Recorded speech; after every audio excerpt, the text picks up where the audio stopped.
Olá, pessoal, seja muito bem-vindo ao primeiro episódio do Falar Faz Bien podcast.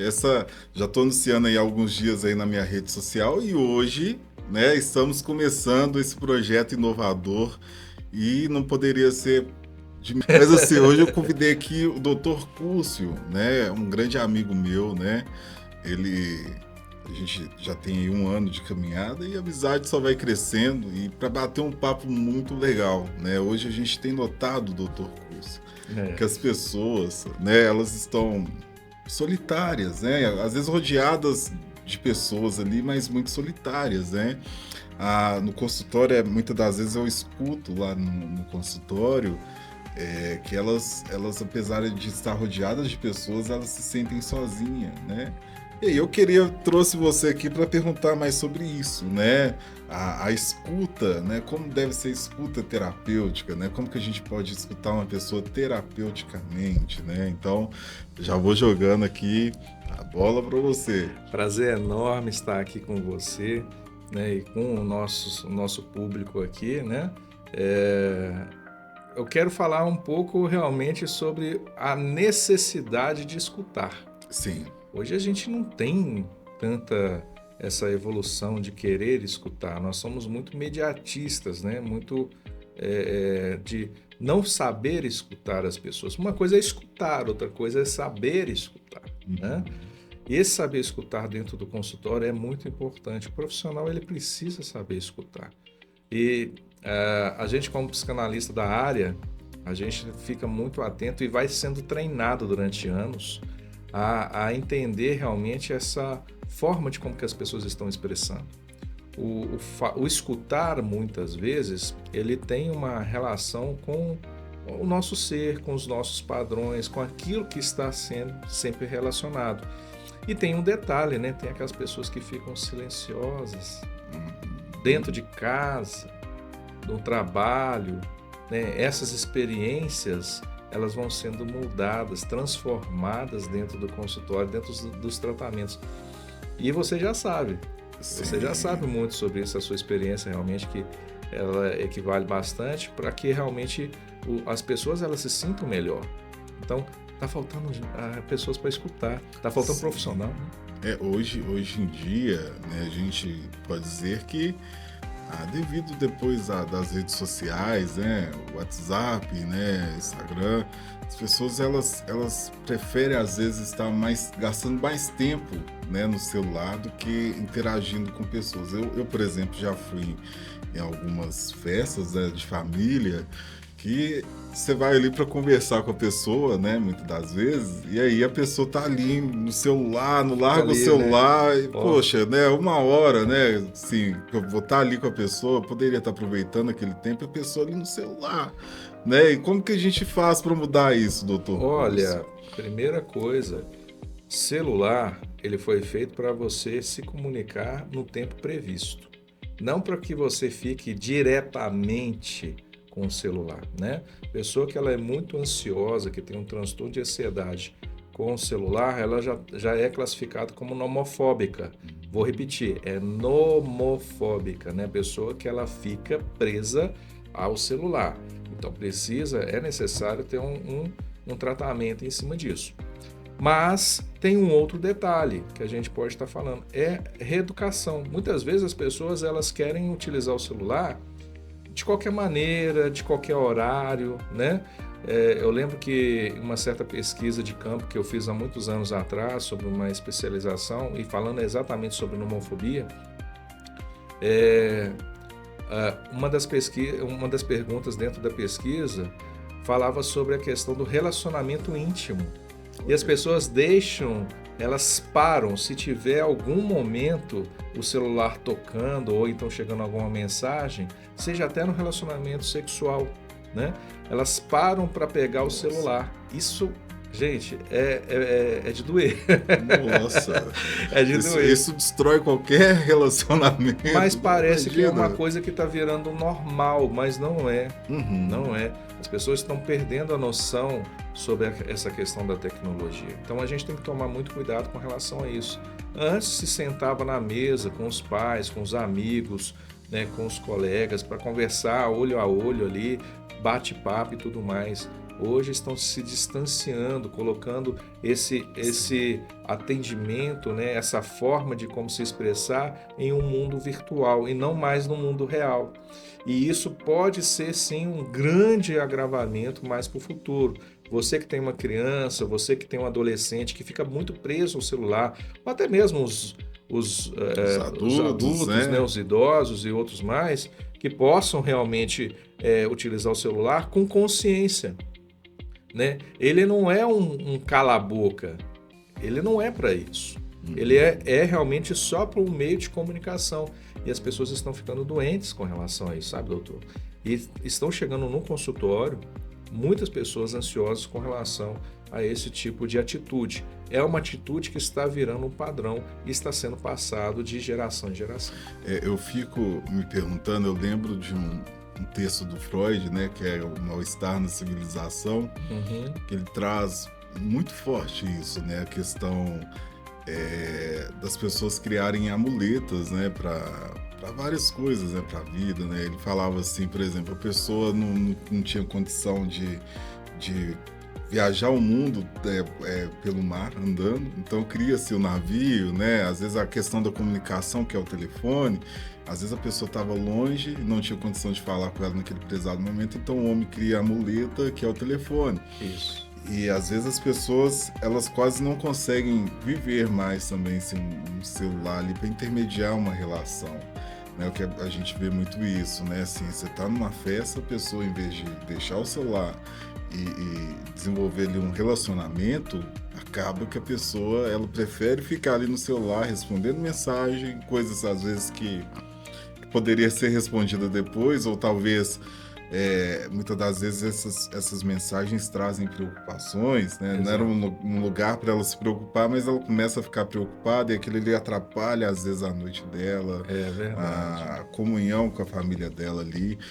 E assim, o celular tem sido essa muleta, né, doutor, que o Freud falava, né, hoje, que as pessoas às vezes não conseguem ficar sem. Exatamente. Né? As pessoas elas têm ficado realmente muito depressivas com relação a tudo isso, porque imagine só, eu vou falar de algumas situações aqui realmente que os pacientes nos passam. Se uma pessoa não responde uma mensagem, ela já desespera. Sim. Né? Ela já fica realmente atordoada, porque por que fulano não responde, né? Ou então quando responde de uma forma muito diminutiva e fria, né?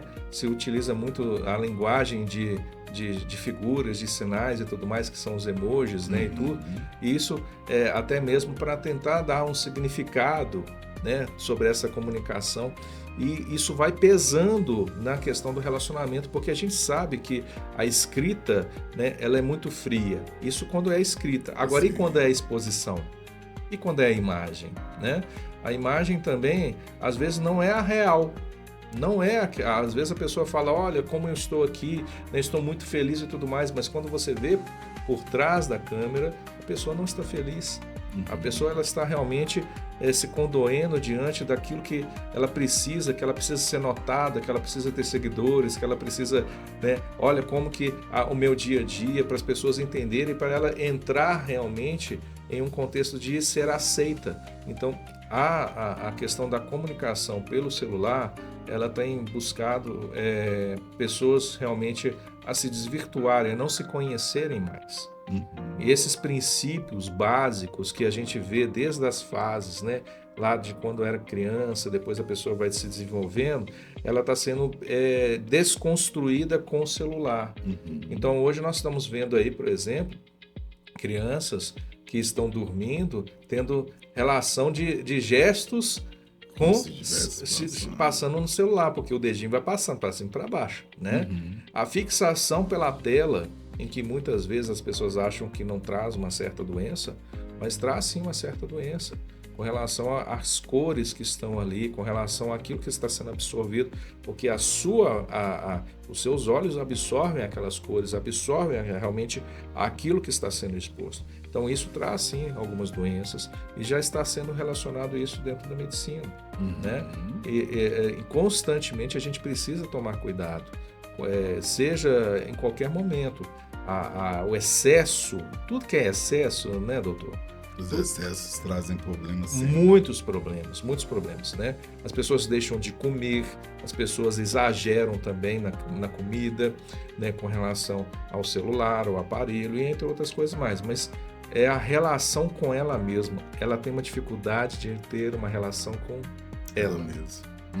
Entendeu? Então, nós no consultório, nós tratamos exatamente sobre essa questão, né, da visão de si mesmo, do autoconhecimento, de como que ela precisa se ver. Eu faço aqui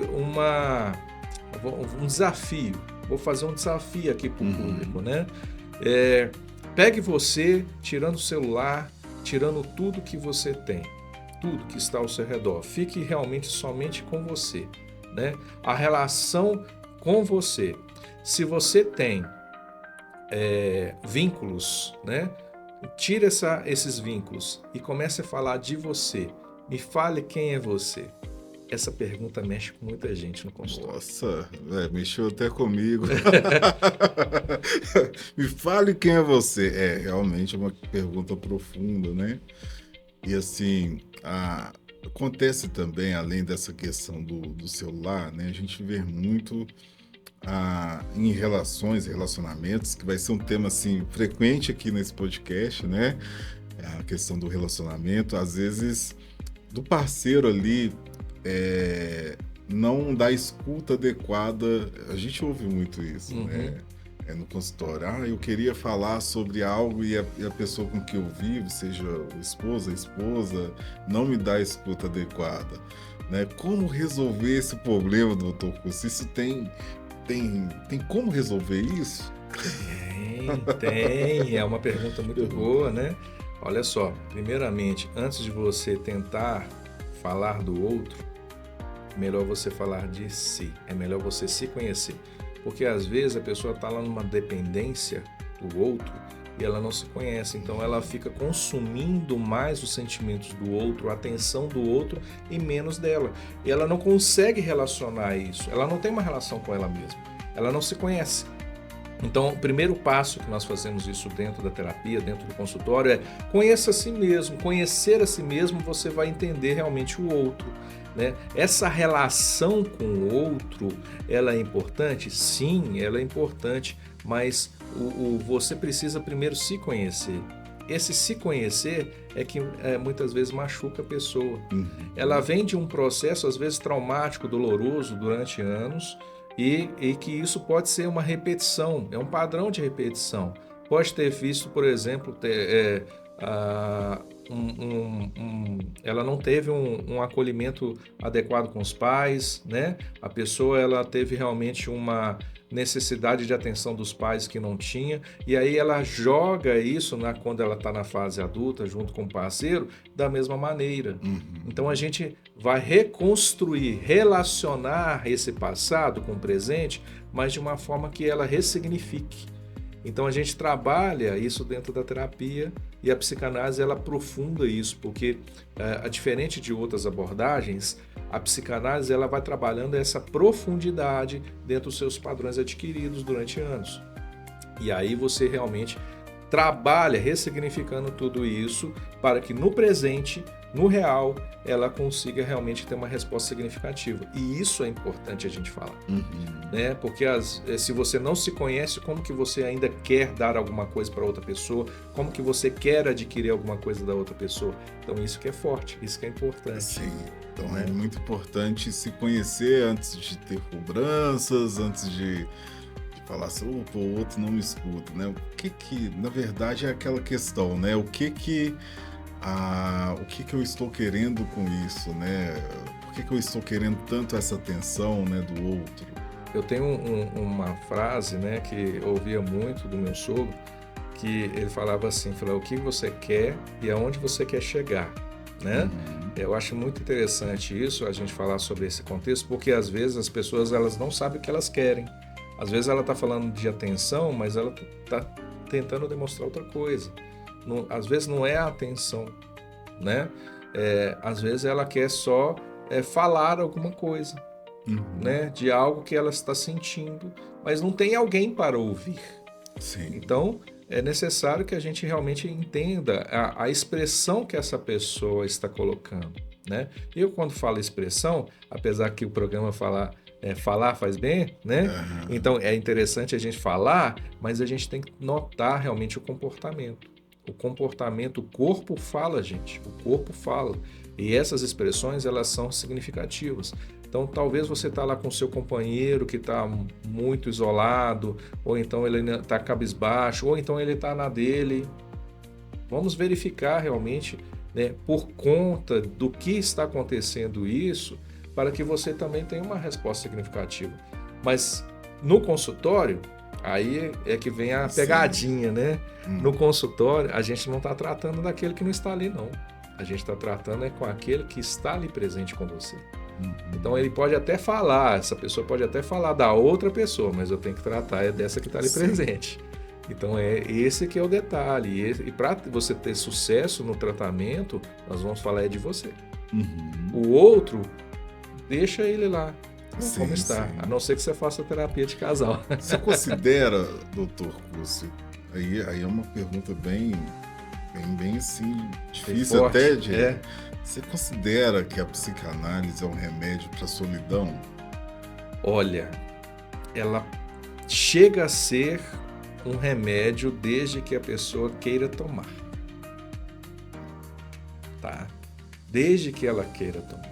Ela vai trazer, sim, um significado importante, porque, na verdade, remédio é o seguinte, você toma e você se sente melhor. Né? É um medicamento que você toma e você se sente melhor. O detalhe de você passar pela psicanálise, adquirir a psicanálise, é você realmente que primeira das questões é querer que você realmente se sinta melhor. Não adianta você jogar para o psicanalista, para o profissional, achar que ele que vai dar a solução. Não existe isso, não. Na terapia, você tem dentro de você, você paciente, a resposta. O psicanalista ele vai trazer a resposta, os caminhos para que você se sinta medicado, para que você se sinta melhor. Então, podemos dizer que ela traz uma devida solução sobre aquele comportamento que você está passando. Né? Ela é forte no sentido de que você vai estruturar, né? O medicamento ele vem para estruturar, né, a sua condição física, a sua condição mental, a sua condição biológica e fisiológica, ok? Mas se você não quer ou se você não se sente adequado, não vai adiantar em nada. Não vai resolver. Não vai resolver, não. Então você precisa querer. É muito importante falar, né, sobre o que está dentro, né? Porque se também fica a gente reprimindo, né, sentimentos, emoções, isso pode gerar, às vezes, o que a gente chama na psicanálise de sintomas, né? Sim. Então, assim, falar é muito importante, né? Dizer aquilo que está dentro é muito importante. Não ficar reprimindo, né, emoções, sentimentos. Mas o que o outro vai pensar? É o que eu sempre falo com os meus pacientes, é que, independente do que ela faça, o outro sempre vai ter uma opinião. Não adianta ela ficar ali tentando reprimir as coisas, né? E vamos respeitar. Sim. Para que a pessoa não tenha constrangimentos, conflitos ou outras coisas, mas eu falo com os pacientes que toda crítica depende de quem recebe, se ela é construtiva ou destrutiva. Às vezes a pessoa, você vai me criticar, talvez você queira classificar ela como construtiva, mas dependendo de como eu estou, eu vou relacionar ela como destrutiva. Sim. Então, a psicanálise é exatamente isso. Estou falando, então eu tenho que ter um cuidado sobre aquilo que a pessoa está falando, ter uma escuta, como a sua primeira pergunta, né? Saber escutar, ver realmente além daquilo que a pessoa está falando, com um comportamento mais adequado, com um comportamento mais assertivo, e ela chegar a uma satisfação, né, com relação a isso. Então falar faz bem. Falar faz bem. E o nosso tempo acabou. Aqui é uma conversa bem rápida, mas uma conversa objetiva. Olha só o tanto de coisa que nós falamos nesse episódio 1, né? E vai vir muitas novidades por aí, né? Quero agradecer a todos. Não deixem Não deixe de seguir, né, o canal, dar o like, né, comentar, né, alguma questão que você ouviu aqui, achou interessante, comente aqui embaixo. Vai ser muito importante ouvir cada comentário de vocês. Muito obrigado, gente. Muito obrigado, doutor Cúcio, né? Eu que agradeço. Vamos aí. Até a próxima episódio, gente. Muito obrigado, gente. Até a próxima. E não perca, se inscreva aí no canal para mais episódios aí como este. Tá certo?